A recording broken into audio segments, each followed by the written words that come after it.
I just want to do God's will. What you're seeking is a blessing from God. You must expect a miracle. You have the power of choice. Believe on the Lord Jesus Christ. Welcome to Life Daily Live. Randy Robinson here. And, you know, if you've paid much attention to sort of, kind of what's going on with churches and culture, you know that a lot of people are not really connecting in churches the way that historically they have in our country. And that's a shame, obviously.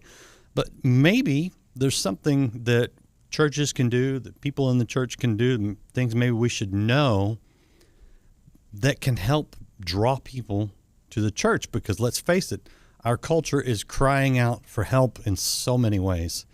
Well, today we're going to talk about some of that with someone who's done a lot of research in this area. In fact, they have a new book out called What Most Parents Aren't Telling You. It looks just like this. And it is from a group called Think Orange, run by Kristen Ivy. And what they've uncovered is interesting. Anybody in the church, any Christian is going to find a lot of this information, I think, pretty insightful. And so I'm glad that you're here. If you haven't followed, liked, shared, subscribed, do that now, and you'll get more great interviews like this. But Kristen, I appreciate you being here on Life Today Live. Good to have you. Randy, thank you so much for having me here. This is going to be a fun conversation. So kind of give us the lowdown on what you guys were researching and why you were researching it. Right. So we're an organization that supports ministries, both nationally and internationally, particularly in the areas of children's ministry and youth ministry, or next gen ministry, family ministry, depending on the church and how that's categorized. But we're primarily focused on supporting churches who are discipling young people. And in that work, one of the things that we've really leaned into from the beginning is the important connection between a ministry and the family unit. So that we know that the best way to disciple a kid is when you have really strong, consistent relationships happening at church alongside of warm and loving relationships at home. And so we wanted to really lean in this particular moment in history and say, how are parents and caregivers feeling today? What are the things that parents and caregivers really want for their children? And what are the areas where maybe they're looking for a little more support, a little more guidance, and would be, interested in somebody coming alongside of them to partner with them and help them as they're raising young people? I'm guessing that these needs have shifted in the last couple of years. Maybe it's just the news harping on it, but there seems to be, especially, after COVID, this need for a lot of mental health services. I mean, are you seeing some of that related to the church as well? Absolutely. Actually, you hit the nail on the head, or whatever analogy you want to use. But in the research that we did, we asked parents and caregivers who are church affiliated and unaffiliated with a local church community. Both groups of parents reported that mental health was their number one top priority concern for their kids. And there was a lot of evidence throughout the research to back that up in a number of different ways. But yes, mental health is a tremendous concern for parents and caregivers, no matter what community that you're living in right now. I know that I'm the parent of 3 kids. My kids are 13, 10, and 7.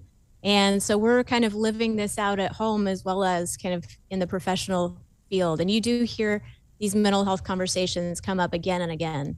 Do you have any idea how parents who aren't part of a church, maybe, I guess if they're just kind of detached, they might be more amiable to a church stepping into that role. But is there resistance to the church having that kind of influence? Did you get into that kind of level?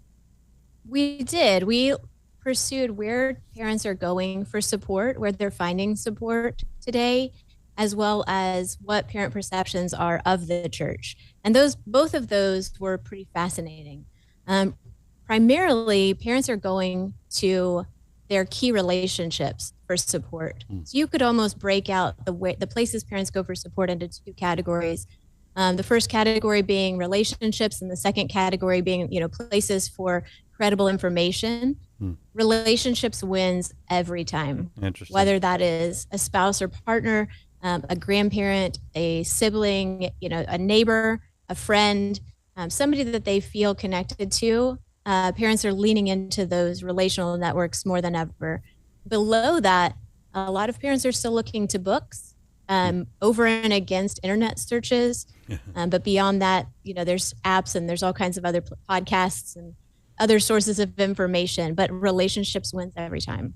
That is very interesting because, we've talked about a lot on this program, the importance of not just, going and like preaching at people or posting something on Facebook and feeling like I've kind of done my thing. It's really critical that we understand the biblical role of community, not just with our Christian friends, which is important, but also bringing other people in.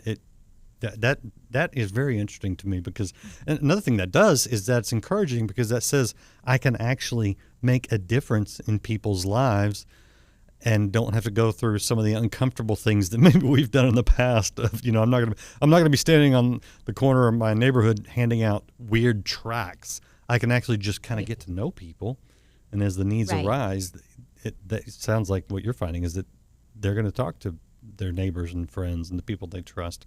Very interesting. What else kind of jumped out at you in your research? You asked the question about whether parents were resistant to turn to the church for help. And what we found is that there was a wide gap between the parents who do attend church and parents who do not attend church in how they responded to that question. Those who were attending church consistently were very positive about their church experience. They were overwhelmingly suggesting they feel supported at church. They find value in their church community. Those relationships become a primary source of support in their world. Parents who are not connected to a church, though, have a very challenging time seeing why they would need church. And the gap there was really, I think, elevated in the research to suggest those who aren't going find very little need for why they would attend. So there's probably a lot that we could talk about there, but there is a different perception. Well, if you sit on Twitter all day long, you're going to think that people in the church hate the church, right? You're laughing but I think that's a little bit of the dystopian world we live in, where the internet is like this. I don't know, man. It's great. We're on it right now, but yet it's also kind of wacky and unreliable. And I've always been like, people that complain about their church, I'm like, what church are you going to? Because I know a lot of churches. I know there's good. Of course, I'm in Texas, so and you're in the South, so maybe we've got just an abundance of good churches. But I'm like, man, I don't see it anyway. What is there was.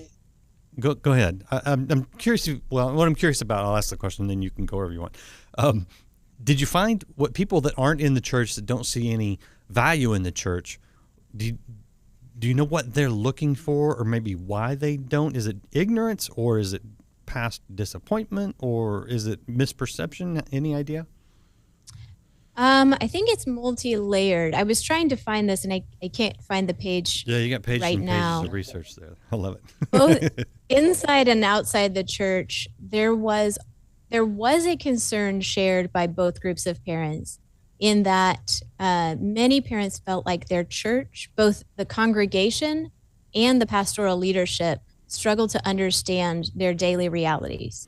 So that was maybe the one thing that brought those two groups closest together in their perception of church, which was this general sense that people who are inside of the church community, the people who I would be sitting, in rows or circles with, as well as the leadership, struggle to understand maybe their family structure, maybe their family dynamics, maybe something specific about their child.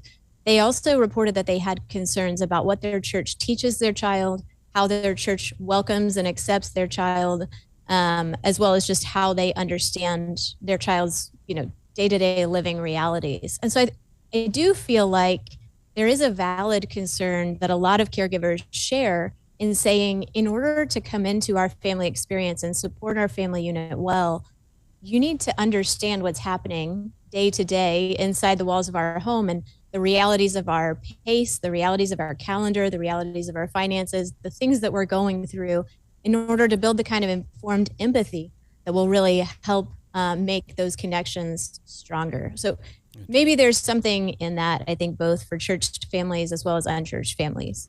Yeah, okay, I got to ask you about a term that you used because you say caregivers. Does this mean that you were talking to foster parents or parents of stepkids? Is there a reason that you're using a broader term, caregivers, than just parents? Something I'm missing here? We love to focus on any adult who's living under the same roof with a child. Okay. And oftentimes the term parent, may feel like it's limiting to a lot of adults. Sure. Just based on the dynamic of whatever that relationship might look like. So we looked at any adult who is living in a home, raising a child. That could be a grandparent who's playing the role of a primary caregiver. That could be an aunt or other relative playing the role of primary caregiver, certainly foster families, step parents, bonus parents. We looked at any number of family structures. Okay. Yeah. And I thought maybe you were pointing out that some parents are really lousy and not actually good caregivers at the same time. So I don't know. No, but seriously, what do we do with this information? Because this is great research. It's interesting and I think enlightening, but what's the application? Yeah. Well, I think there are a lot of different applications. Really, the perception of church was the primary distinction between parents who go to church and parents who don't.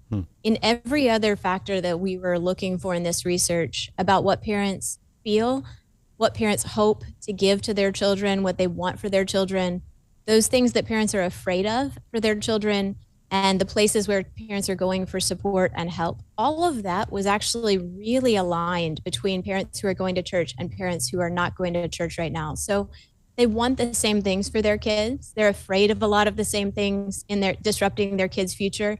And they turn to a lot of the same places for help and support.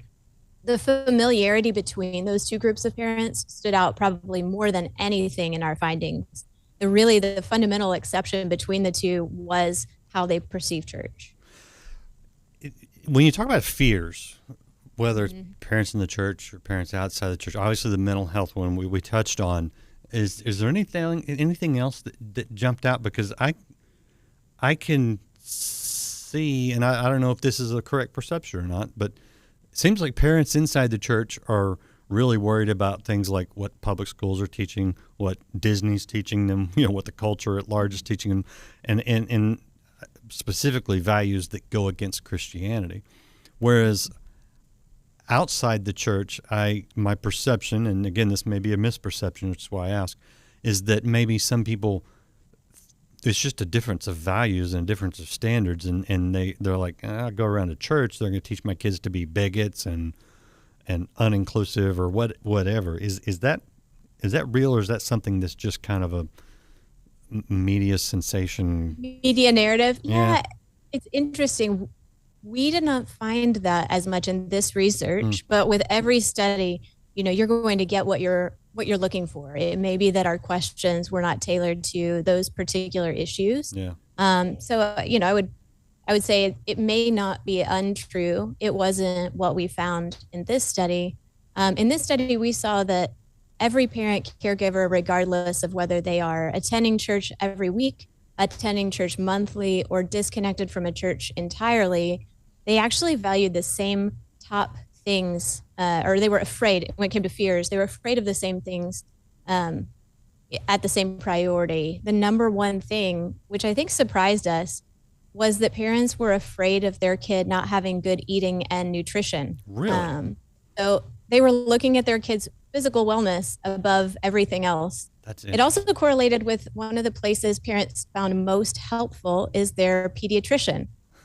So I think for a lot of us, we maybe are underestimating just how important our kids' physical wellness is to a parent or caregiver, and what a deep role that plays in a person's life. Second to nutrition was sleep, that parents worry about their kids not getting enough sleep at night. Maybe it's a representation of the fact that we know that our kids' schedules are filling up, or that there's a lot going on in the world. But nutrition and sleep took the top two spots for both Christian parents and all parents alike.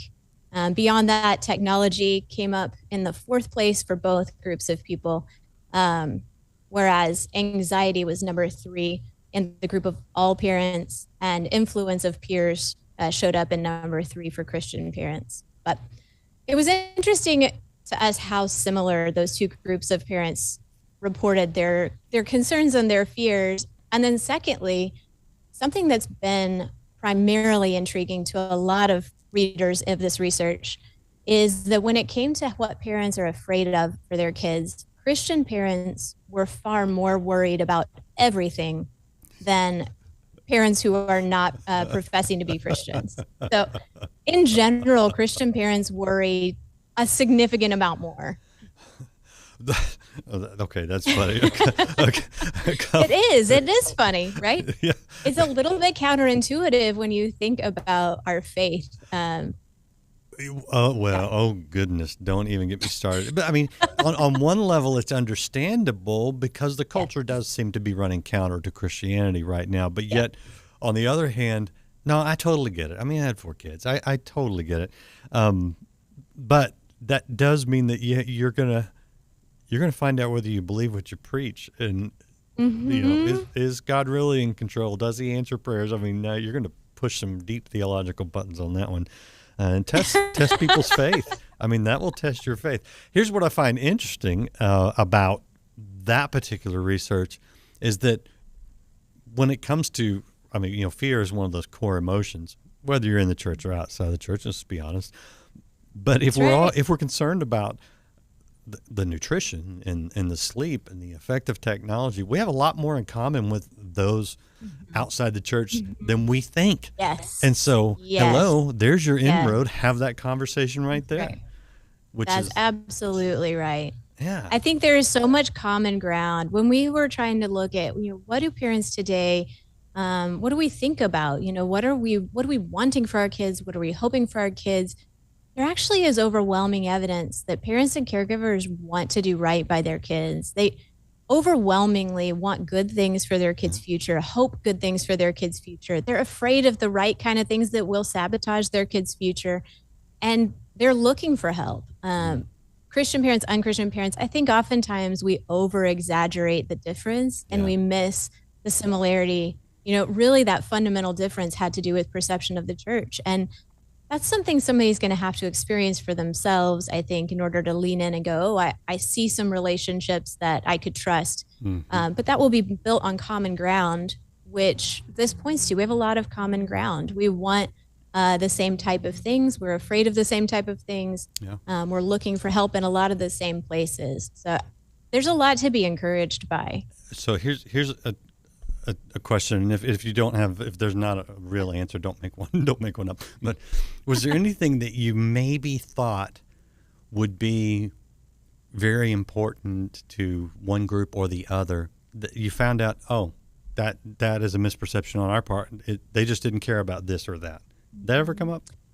Absolutely. Well, I think we saw what a number of other research has shown, which is those things that parents in the 80s and 90s might have been afraid of are far less concerning to parents today, particularly the use of drugs, alcohol, sexual behavior.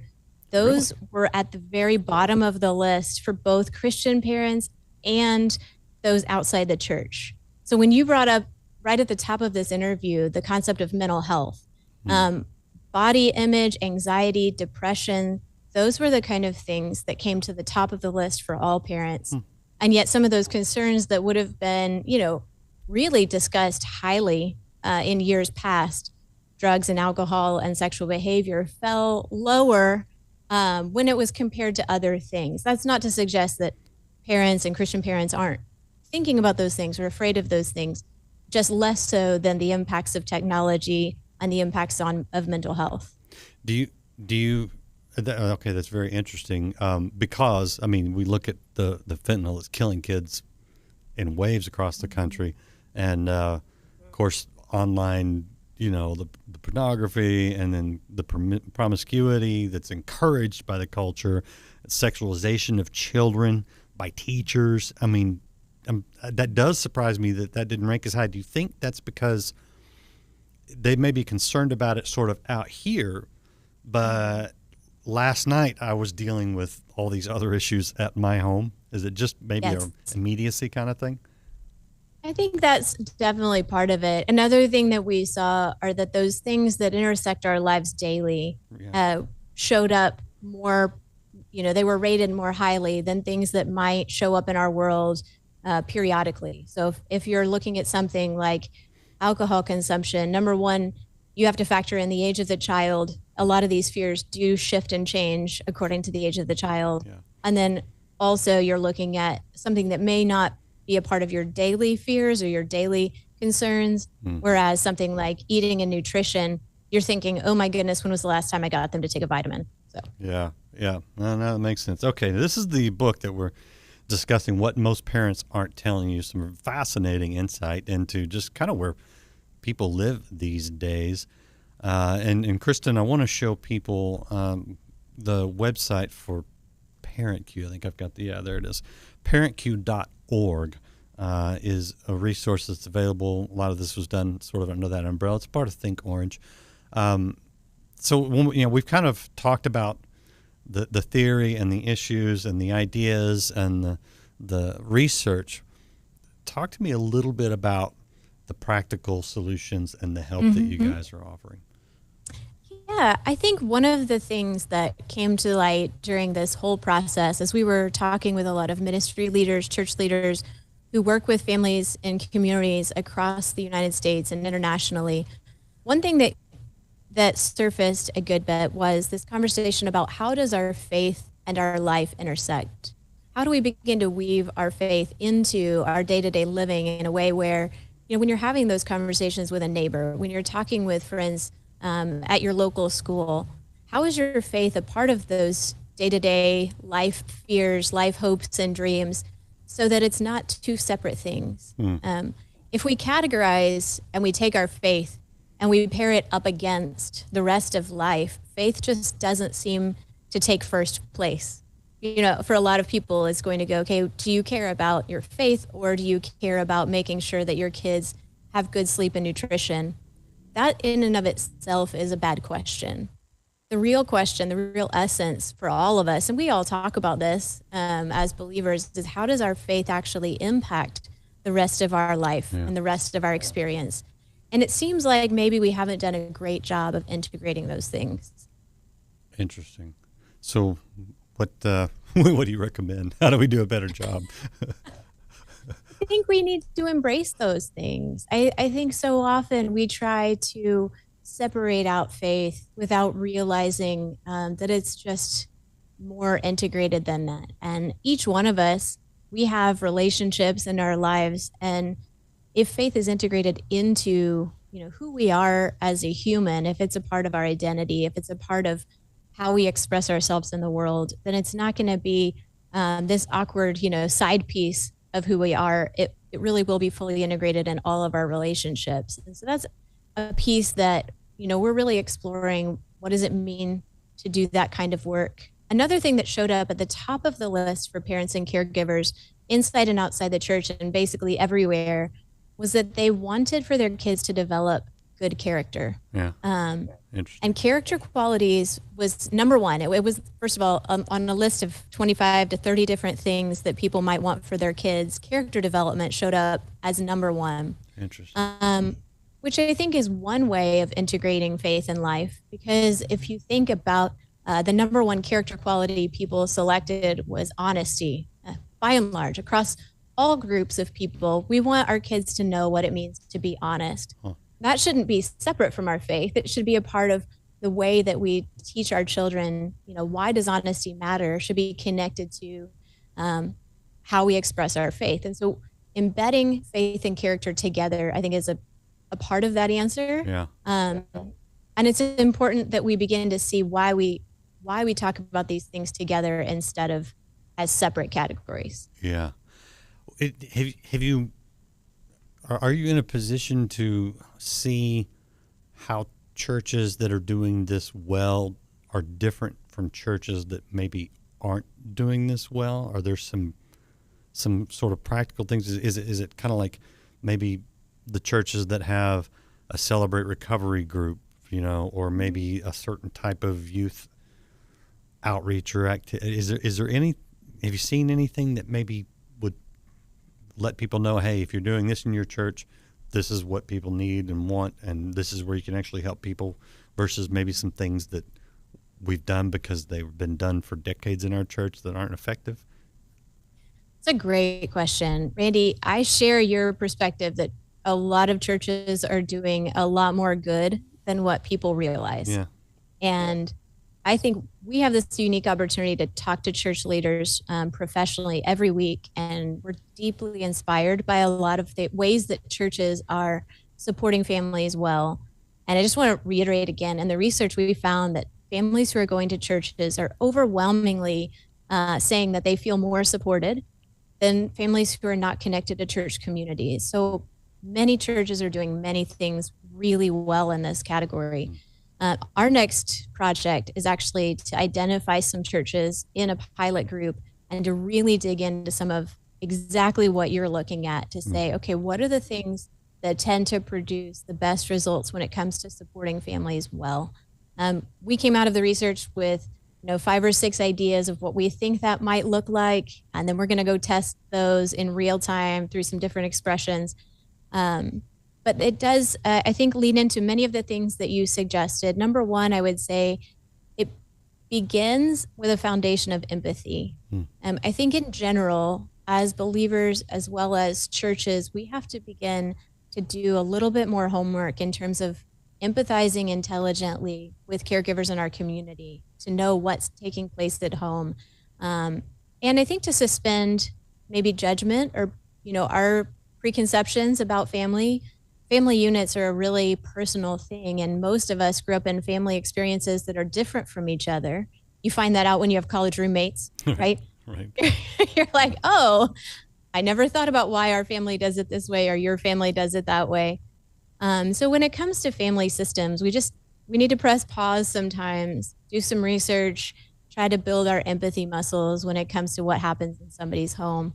But secondly, I think most parents are looking for shared experiences with their kids, places where they can go, have fun together, play together, connect relationally together. And so churches are going to need to lean into that element of how do you connect the parent, the caregiver in the home with the child or the teenager in the home, and give them an opportunity where they can kind of build that relational, they have fun together, they build that relational connection together while they're with you. Develop those skills. So shared experiences is huge. I think also helping families know how to understand and see their child at every phase showed up a good bit. Parents said, number one, at every age group, they were looking for shared experiences as their top number one thing they wanted to find. And number two, they were looking for somewhere that could help them understand how their kid is changing at every phase. And I think this is a unique thing that churches and schools really have to offer to the home, because oftentimes there's experts in a phase who see a lot of maybe say 4th graders. They can lean into a parent and go, hey, look, what's happening with your 4th grader? This is normal. This is what happens. Be encouraged, take heart.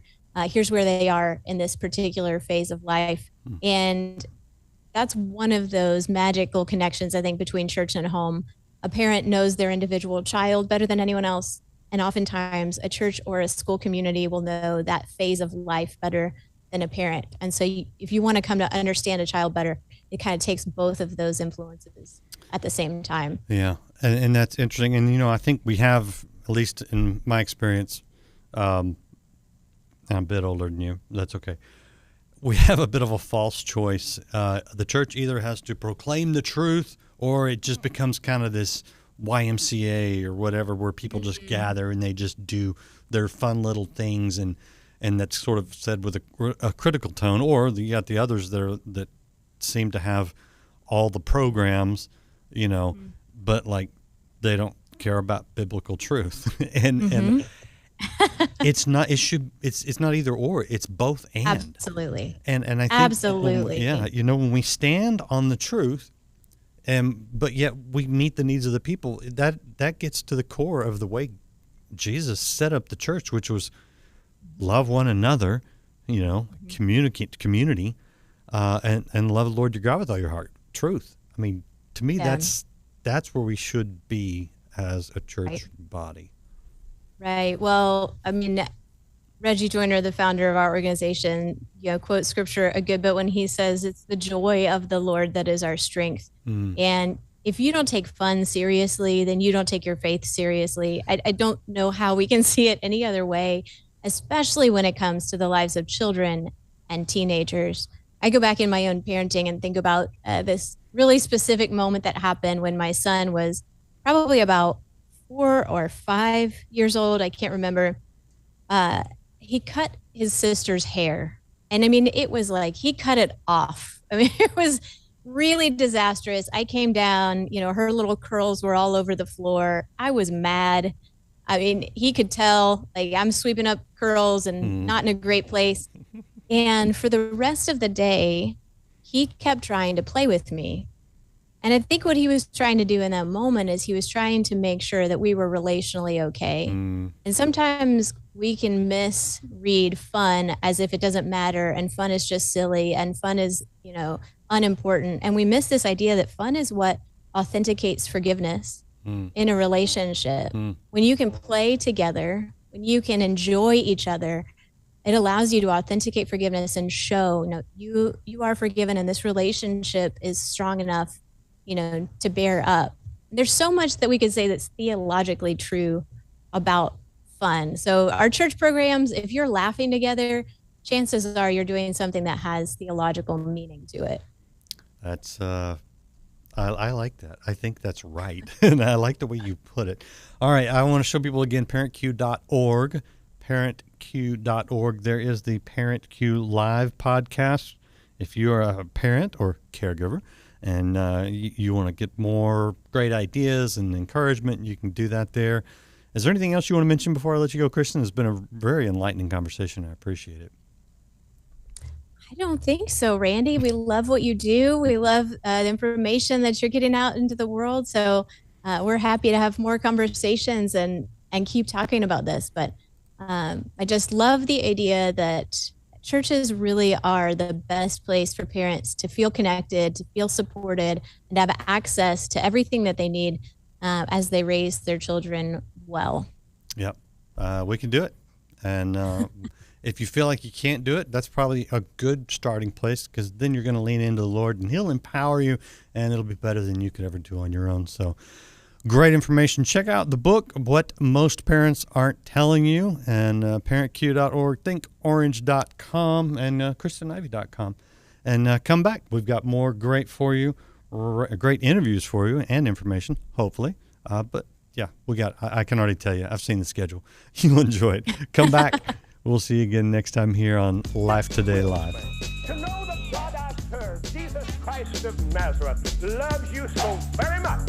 And if Jesus loves you so very much, surely you are ready now to believe Him, to receive Him, and to receive the healing for body, mind, and soul.